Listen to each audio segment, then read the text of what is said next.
കാഞ്ഞിരക്കൊല്ലിയിൽ യുവാവിനെ വെട്ടിക്കൊലപ്പെടുത്തിയ കേസിൽ മുഖ്യപ്രതിക്കായി അന്വേഷണം ഊർജിതം. കുടിയാൻമല അരങ്ങ് കോട്ടയം തട്ടിലെ അപ്പു എന്ന വിജേഷിനായി കുടിയാൻമല പയ്യാവൂർ പോലീസാണ് തിരച്ചിൽ ഊർജിതമാക്കിയത്.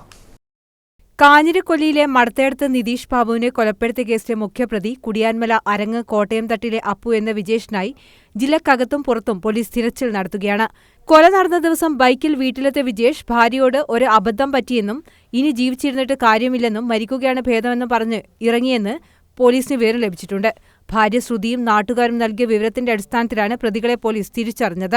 കൊലപാതകം കണ്ടത് ശ്രുതി മാത്രമായതിനാൽ പയ്യാവൂർ പോലീസ് കഴിഞ്ഞ ദിവസം മൊഴിയെടുത്തിരുന്നു. കള്ളത്തോക്ക് നിർമ്മിച്ചു നൽകുന്നതിന് പഴയൊരു തോക്കും കുറച്ചു പണവും ഏതാനും ദിവസം മുൻപ് നിതീഷിനെ പ്രതികൾ ഏൽപ്പിച്ചിരുന്നുവെന്നും പറഞ്ഞ സമയത്ത് തോക്ക് നിർമ്മിച്ചു നൽകാത്തതാണ് കൊലപാതകത്തിന് കാരണമെന്നുമാണ് പോലീസ് കണ്ടെത്തിയത്.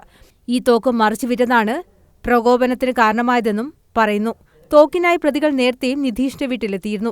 കേസിലെ രണ്ടാം പ്രതി രതീഷ് റിമാൻഡിലാണ്. കണ്ണൂർ റൂറൽ പോലീസ് ജില്ലാ മേധാവി അനൂജ് പലിവാളിന്റെ നേതൃത്വത്തിൽ പയ്യാവൂർ പോലീസ് ഇൻസ്പെക്ടർ ട്വിങ്കിൾ ശശിയാണ് കേസ് അന്വേഷിക്കുന്നത്. News bureau, Irikkur.